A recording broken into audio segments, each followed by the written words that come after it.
আজকে আমরা third chapter নিয়ে কথা বলবো, social work second paper chapter 3।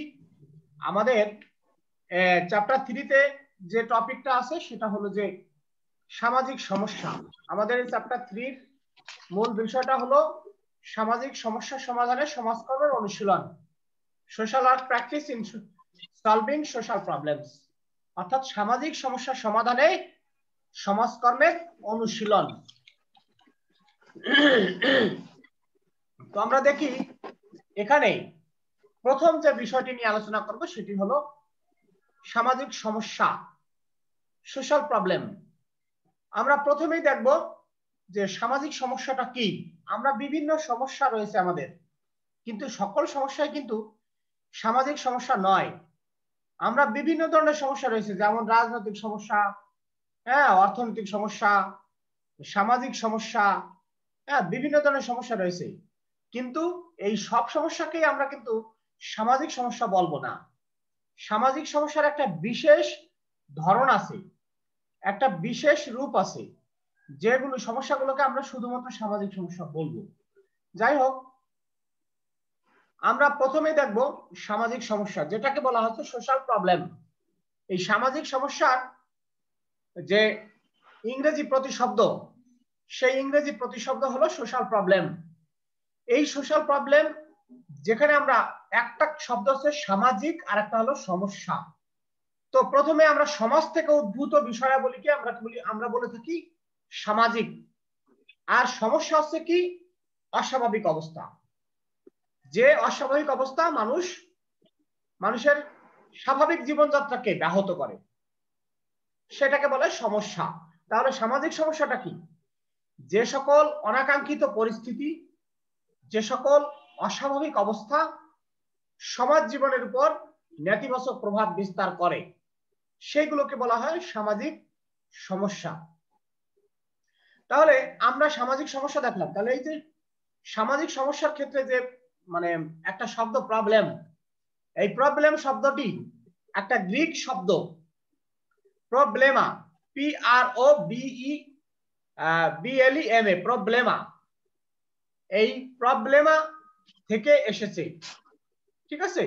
তাহলে আমরা এই কথাটা আমরা মনে রাখবো, কারণ অনেক সময় প্রশ্নে আসে যে প্রবলেম শব্দটি কোন শব্দ থেকে এসেছে, বলবা গ্রিক শব্দ থেকে। গ্রিক শব্দ কোনটা? প্রবলেমা, PROBLEMA, প্রবলেমা। তাহলে আমরা এখন সামাজিক সমস্যা নিয়ে কথা বলি, যে অনেক সামাজিক সমস্যা রয়েছে। যেমন ধরো তোমার দারিদ্র, বেকারত্ব, তারপরে তোমার কিশোর অপরাধ, তারপর তোমার যৌতুক, তারপরে তোমার বিভিন্ন এই যে সমস্যাগুলো রয়েছে, এগুলোকে আমরা সামাজিক সমস্যা বলি, তাই না? এই বাল্য বিবাহ, এরকম নারী নির্যাতন, এই সমস্যাগুলোকেই আমরা মূলত সামাজিক সমস্যা বলে জানি। তাহলে অন্যান্য সমস্যাগুলো কিন্তু সামাজিক সমস্যা নয়। তাহলে আমাদেরকে জানতে হবে যে সামাজিক সমস্যা হতে হলে কি কি বৈশিষ্ট্য থাকতে হয়, তাই না? কোন কোন অস্বাভাবিক অবস্থা, কোন কোন নেতিবাচক পরিস্থিতি, এগুলোকে আমরা সামাজিক সমস্যা বলবো। সেই বিষয়গুলো আমাদেরকে কিন্তু জানতে হবে। এই বিষয়গুলো যদি আমরা না জানি, তাহলে কিন্তু আমরা বলতে পারবো না যে সামাজিক সমস্যা কোনগুলো।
আচ্ছা, আজকে ক্লাসের পার্টিসিপেশনের এটা আমি নিয়ে নিলাম।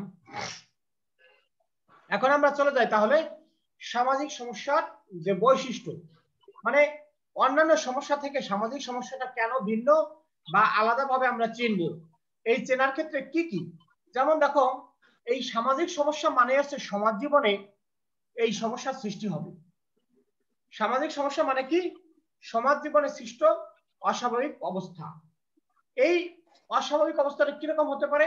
হতে পারে এটা সমাজের মূল্যবোধ পরিপন্থী একটি পরিস্থিতি।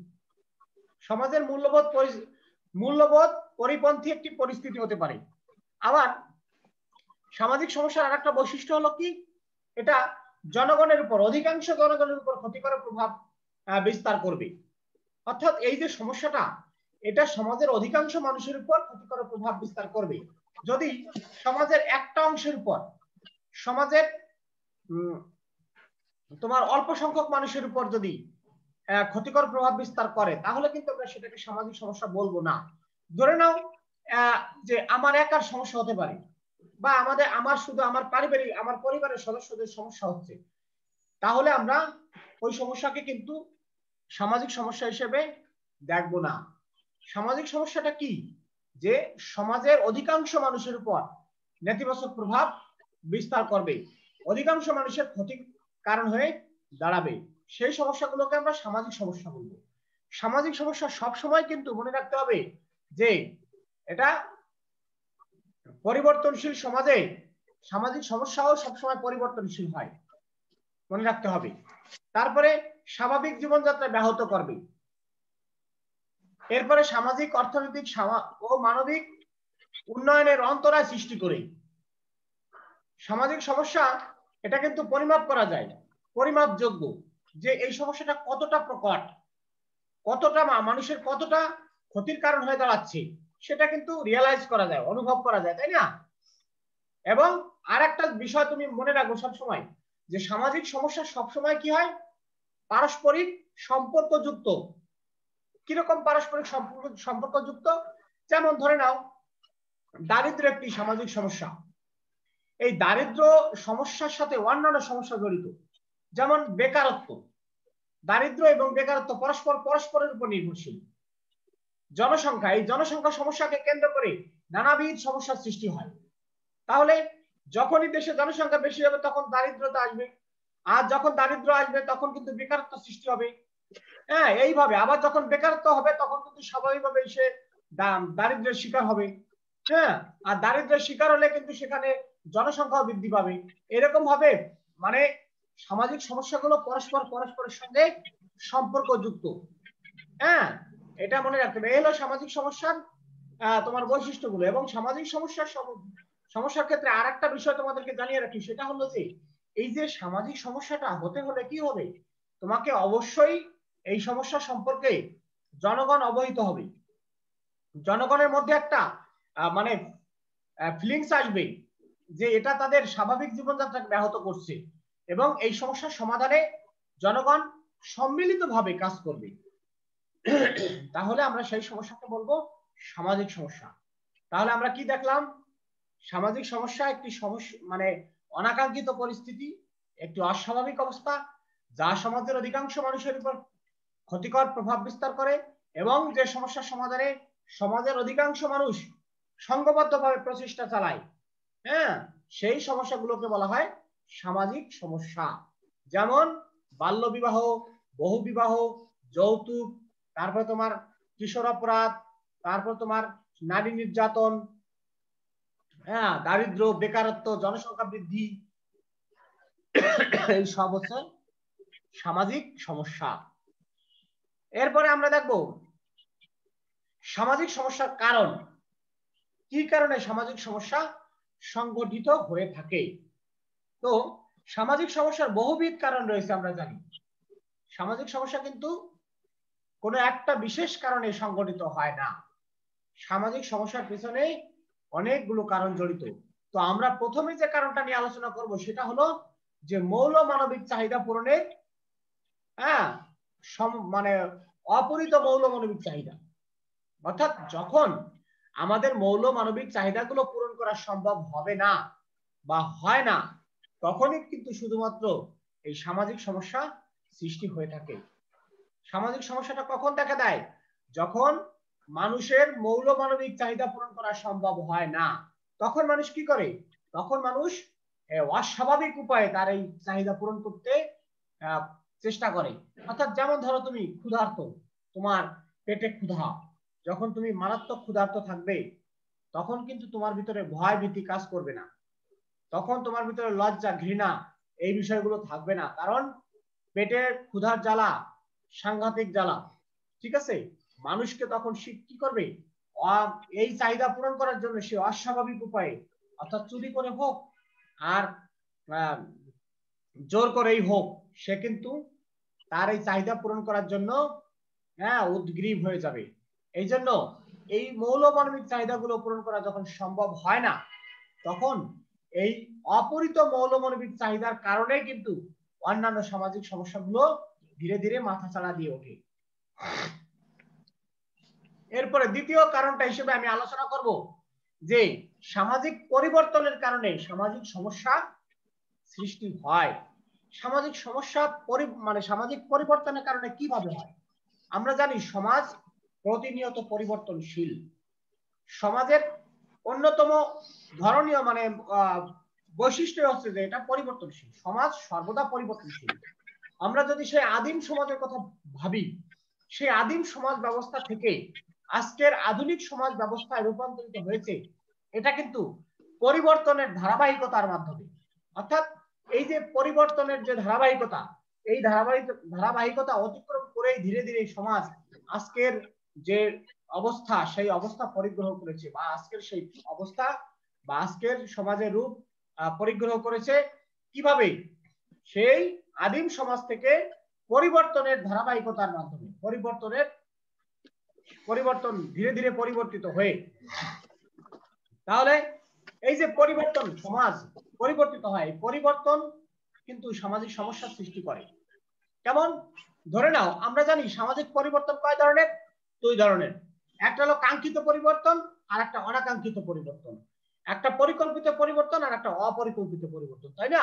কাঙ্ক্ষিত পরিবর্তন মানে হচ্ছে পরিকল্পিত পরিবর্তন, আর অনাকাঙ্ক্ষিত পরিবর্তন মানে অপরিকল্পিত পরিবর্তন। তা এই যে পরিকল্পিত যে পরিবর্তনটা, সেটা সবসময় কি হয়? সমাজের মঙ্গল বয়ে আনে। তাহলে পরিকল্পিত পরিবর্তনের মাধ্যমে কিন্তু সমাজে সমস্যা সৃষ্টি হয় না। তাহলে সমস্যা সৃষ্টি হয় কখন?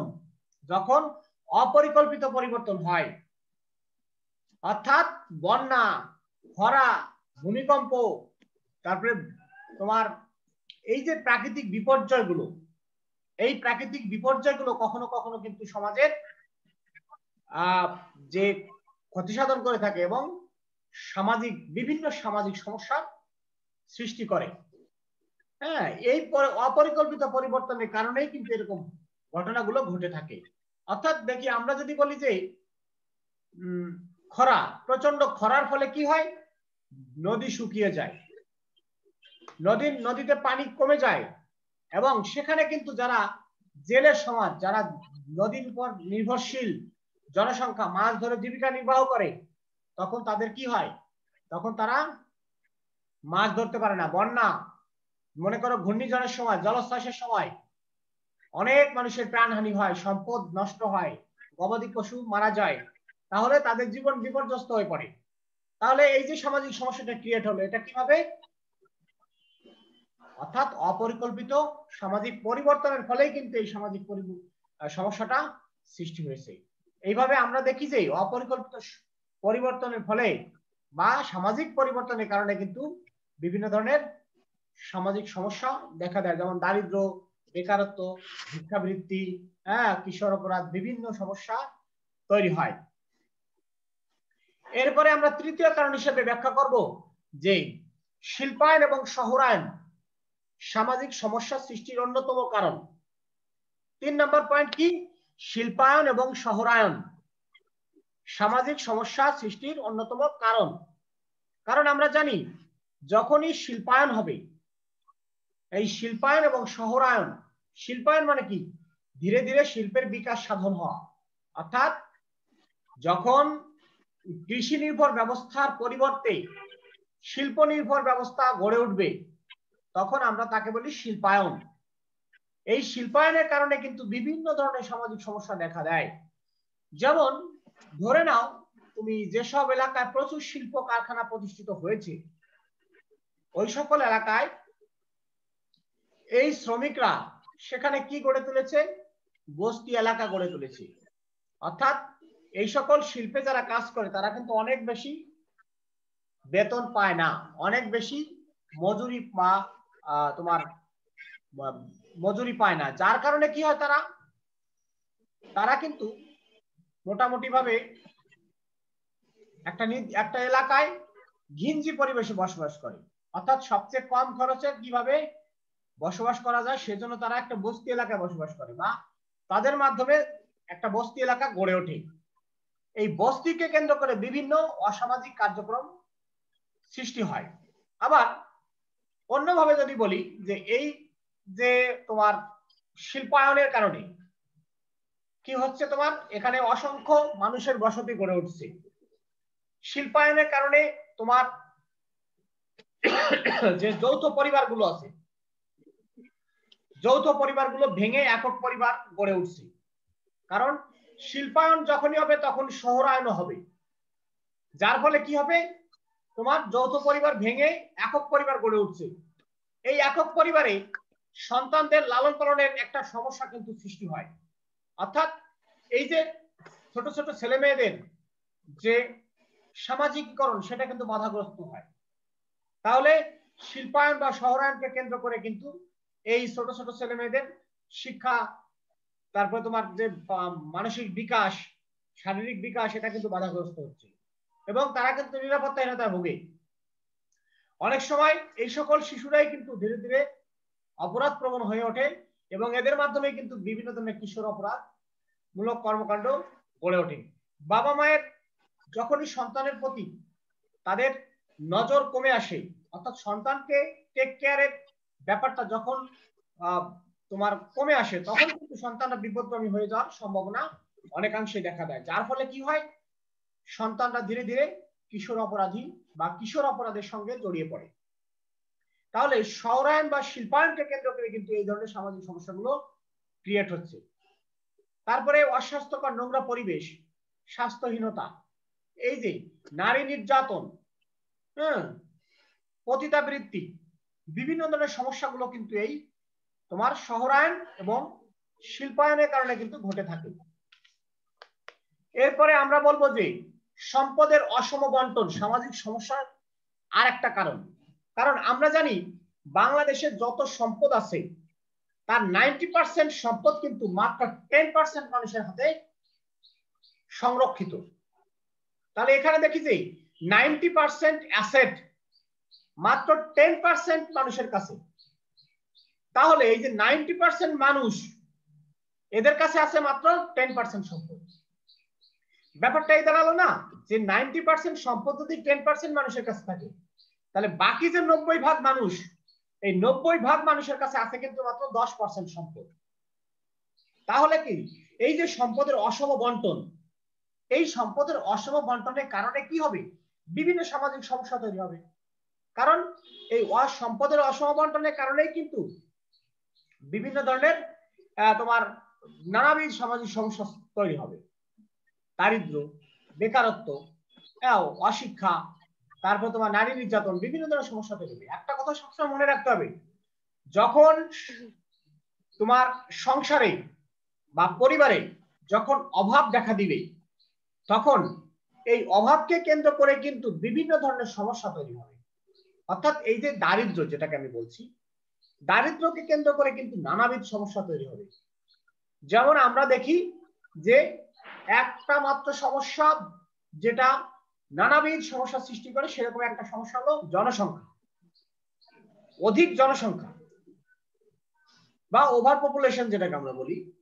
এই যখন ওভার পপুলেশন হবে তখন কিন্তু ওভার পপুলেশনকে কেন্দ্র করে নানাবিধ সমস্যা তৈরি হবে। এই জন্য যে এই আমরা সবসময় মনে রাখবো যে একটা সমস্যা অন্য সমস্যার সঙ্গে সম্পর্কযুক্ত, যেটা আমি তোমাদের সামাজিক সমস্যার বৈশিষ্ট্যের মধ্যে আলোচনা করেছি। এখন দেখো যে এই অসম বন্টনের কারণে, সম্পদের অসম বন্টনের কারণেও কিন্তু আমরা দেখলাম যে সামাজিক সমস্যা তৈরি হয়ে থাকে। এরপরে শিল্পের অনগ্রসরতা সামাজিক সমস্যারও একটা কারণ। বিভিন্ন ধরনের শিল্পের যদি তোমার অনগ্রসর হয়, মানে শিল্প যদি তোমার একটা দেশ যত শিল্পায়ন হবে, আমি একটু আগে বলেছি একটা কথা যে শিল্পায়ন এবং শহরায়নের কারণে কিন্তু সামাজিক সমস্যা তৈরি হয়, এটা ঠিক। কিন্তু যদি পরিকল্পিতভাবে শিল্পায়ন করা যায় তাহলে কিন্তু এই সমস্যাগুলো তৈরি হয় না। হ্যাঁ, ঠিক তেমনি করে তোমার শিল্পের অনগ্রসরতার কারণেও কিন্তু বিভিন্ন ধরনের সমস্যা তৈরি হয়, মনে রাখতে হবে। হ্যাঁ, যে দেশ শিল্প ক্ষেত্রে অনগ্রসর হলে শিল্পজাত দ্রব্যের আমদানি করতে হবে প্রচুর পরিমাণে, তাই না? তাহলে কি আমাদের বৈদেশিক মুদ্রা খরচ হয়ে যাবে না? আমাদের প্রচুর বৈদেশিক মুদ্রা ব্যয় করতে হয়। আর যদি তুমি শিল্পে সমৃদ্ধশালী হও তাহলে তুমি বৈদেশিক মুদ্রা আয় করতে পারো, কারণ তোমার শিল্পে উৎপাদিত পণ্য তুমি বিদেশে রপ্তানির মাধ্যমে তুমি বৈদেশিক মুদ্রা আয় করতে পারবে। এই জন্য একটা দেশ তত বেশি সমৃদ্ধশালী হবে যত শিল্পে সমৃদ্ধ হবে।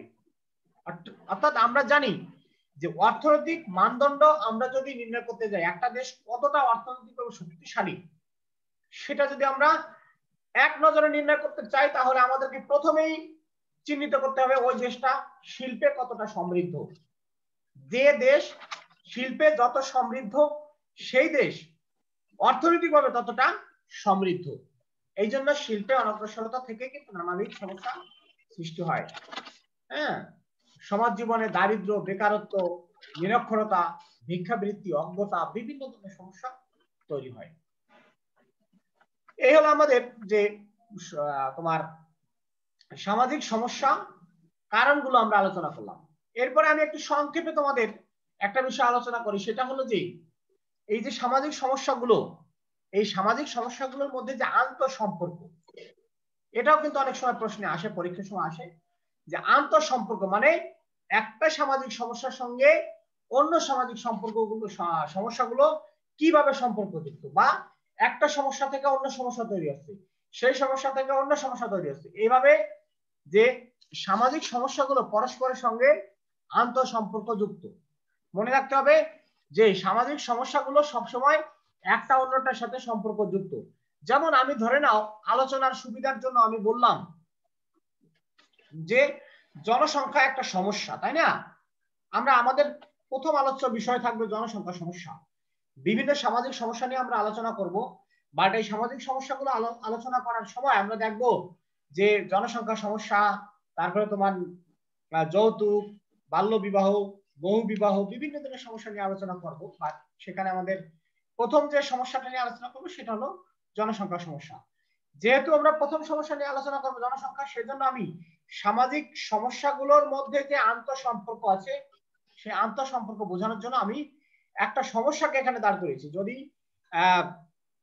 জনসংখ্যা সমস্যা, এই জনসংখ্যা সমস্যা থেকে দেখো তৈরি হয় দারিদ্র, দারিদ্র থেকে তৈরি হয় বেকারত্ব, বেকারত্ব থেকে তৈরি হয় নিরক্ষরতা। দেখো আবারও দেখো, এই জনসংখ্যা থেকে তৈরি হয় কি দারিদ্র, আবার জনসংখ্যা সমস্যা থেকে তৈরি হতে পারে নিরক্ষরতা, কারণ যত বেশি জনসংখ্যা হবে তত মানুষ নিরক্ষরার মানে আশঙ্কা থাকবে, আবার যত বেশি জনসংখ্যা বৃদ্ধি পাবে তত বেশি বেকারত্ব বৃদ্ধি পাওয়ার সমস্যা মানে সম্ভাবনা থাকবে। এখন তাহলে দেখতে পাচ্ছি যে এই জনসংখ্যা সমস্যাকে কেন্দ্র করে নানাবিধ সমস্যা তৈরি হচ্ছে। হ্যাঁ, অর্থাৎ একটা সমস্যার সঙ্গে অন্য সমস্যা জড়িত। যেমন তুমি ধরে নাও নিরক্ষর মানুষের অধিক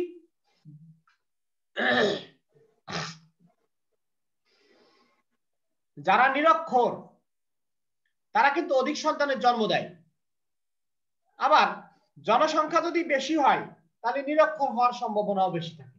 তাহলে এই দুইটা সমস্যা পরস্পরের উপর নির্ভরশীল কিনা বলো। যে জনসংখ্যা বেশি হলে ধরে নাও একটা পরিবারে 5টা যদি সন্তান হয় তাহলে 5টা সন্তানকে শিক্ষিত করা কিন্তু খুব কঠিন ব্যাপার, তাহলে এখানে কিন্তু নিরক্ষর হওয়ার সম্ভাবনা থেকে যায়, ঝুঁকি থেকে যায়। তাহলে অধিক জনসংখ্যা থেকে নিরক্ষরতা বৃদ্ধি পাবে। আবার ধরে নাও আর অন্যভাবে আসি, এবার নিরক্ষরতা, যদি পরিবারে যদি অশিক্ষিত হয় পিতামাতা, তাহলে কিন্তু অধিক জনসংখ্যা হবে, মানে তখন কিন্তু অধিক জনসংখ্যার কুফল আর কম জনসংখ্যার সুফল সম্পর্কে পিতামাতা জ্ঞান থাকবে না, যার কারণে কি হবে, তারা অধিক সন্তানের জন্ম দিবে।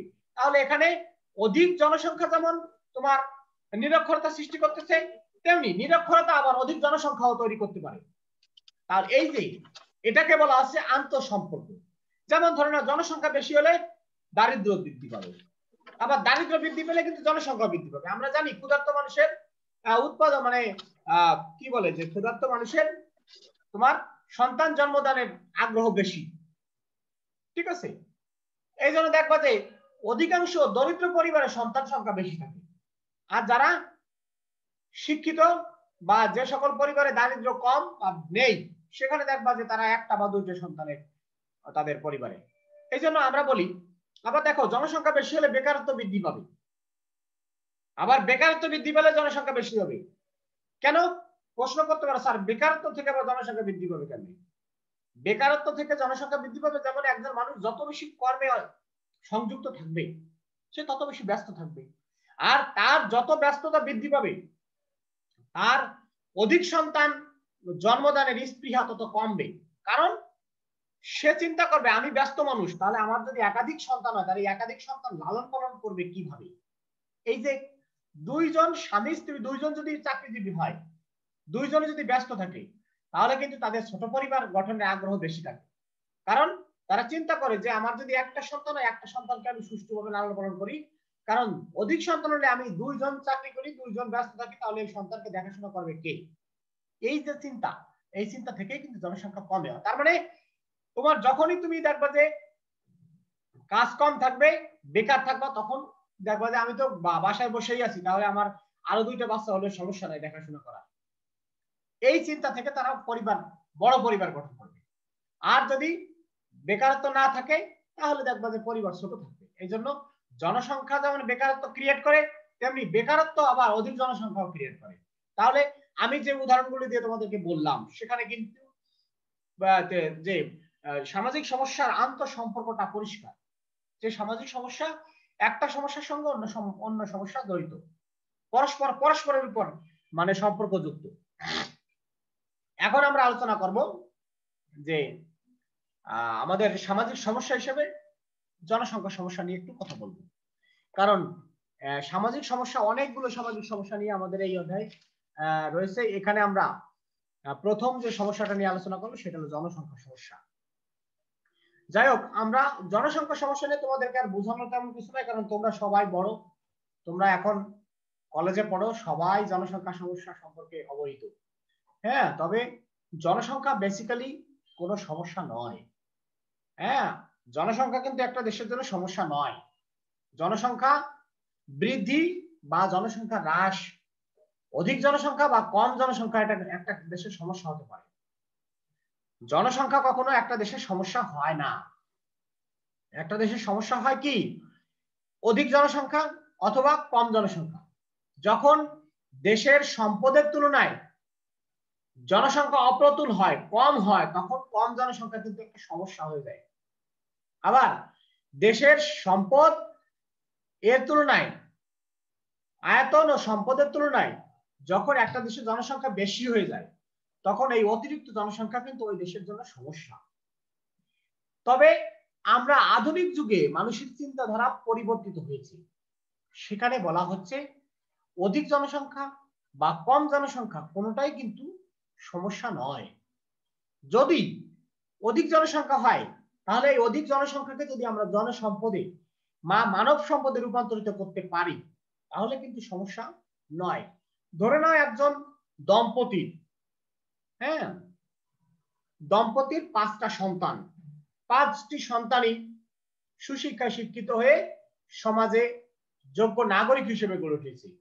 5 জন, এর মধ্যে দেখা যাচ্ছে যে হ্যাঁ, বাংলাদেশ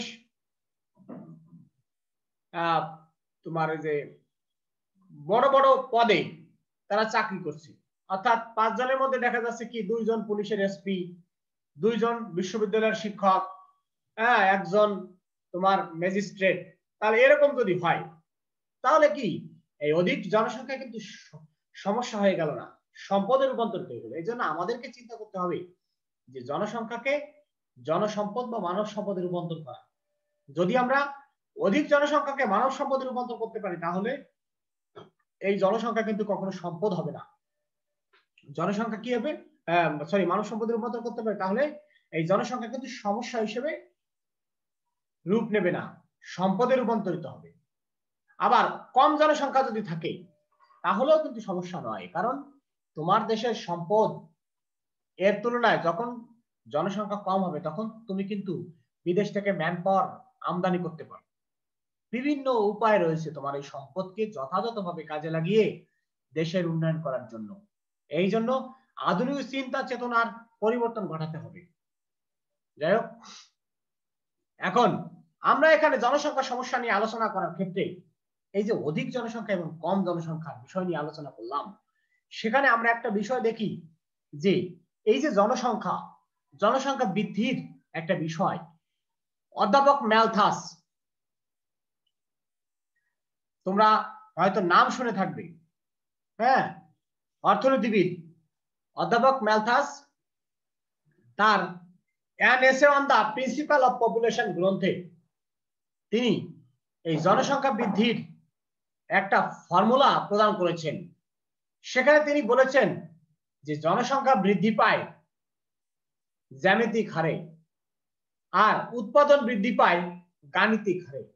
অর্থাৎ এই যে জ্যামিতিক এবং গাণিতিক হার, অর্থাৎ একটা জিওমেট্রিক রেট, জ্যামিতিক হার অর্থাৎ 1, 1 এর পরে 2, 2 এর ডাবল 4, 4 এর ডাবল 8, 8 এর ডাবল 16, 16 ডাবল 32, 32 এর ডাবল 64, 64 ডাবল 128, ঠিক আছে। এইভাবে পর্যায়ক্রমে বৃদ্ধি পাবে জনসংখ্যা, এই জন্য এটাকে বলা হয় জিওমেট্রিক রেট বা জ্যামিতিক হার।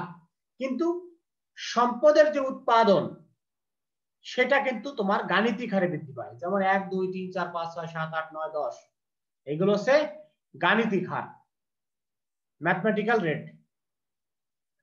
এই জন্য সম্পদ এবং জনসংখ্যা যদি সমানভাবে বৃদ্ধি না পায় তাহলে কিন্তু এখানে একটা গ্যাপ তৈরি, ল্যাপস বা গ্যাপ তৈরি হবে। কিরকম, জনসংখ্যা হুড় করে বেড়ে গেল কিন্তু সেই পরিমাণে তুমিও উৎপাদন বৃদ্ধি করতে পারলে না, তাহলে কিন্তু তোমার সেখানে বিভিন্ন ধরনের সমস্যা তৈরি হবে। এই জন্য সবসময় একটা জনসংখ্যাকে একটা কাম্য অবস্থায় রাখতে হবে, অর্থাৎ যেটাকে আমরা বলি কাম্য জনসংখ্যা, হ্যাঁ, অপটিমাম পপুলেশন। এই অপটিমাম পপুলেশনে আমাদেরকে থাকতে হবে। অর্থাৎ এখানে আমরা কি করব, আমরা অবশ্যই কাম্য জনসংখ্যা যেটাকে বলে, মানে একটা দেশের সম্পদের এবং আয়তনের তুলনায় যে পরিমাণ জনসংখ্যা প্রয়োজন, অর্থাৎ যে পরিমাণ জনসংখ্যা থাকলে সর্বোচ্চ উৎপাদন হয় সেটাকে বলে কাম্য জনসংখ্যা, ঠিক আছে। এইভাবে আমাদের চিন্তা করতে হবে এবং জনসংখ্যা সমস্যার যে বিভিন্ন কারণ আছে সেই কারণগুলো নিয়ে আমাদেরকে একটু ভাবতে হবে। অনেকগুলো কারণ আছে জনসংখ্যা বৃদ্ধি পাওয়ার পেছনে, এবং এই জনসংখ্যা বৃদ্ধি পাওয়ার পেছনে যে কারণগুলো, এই অধিক জনসংখ্যা পিছনে যে কারণগুলো রয়েছে, আবার এরকম কিছু এই অধিক জনসংখ্যা সমস্যার সমাধানেরও কতগুলো পথ কিন্তু রয়েছে। এখন আমাদের এখানে সময় আর 1 মিনিটের কম, এই জন্য আমি আর আমার ক্লাস আর বাড়াতে পারছি না, এখানে আমাকে শেষ করতে হবে। এর পরবর্তী ক্লাসে আমরা এরপর থেকে আলোচনা শুরু করব। তোমরা পরীক্ষার জন্য প্রস্তুতি নিতে থাকো, হ্যাঁ, এরপরে ক্লাসে আমি তোমাদেরকে পরীক্ষা নেব, সেই জন্য তোমরা প্রস্তুতি নাও। আর যারা আজকে পরে আসছো তারা জেনে নাও যে সেকেন্ড পেপার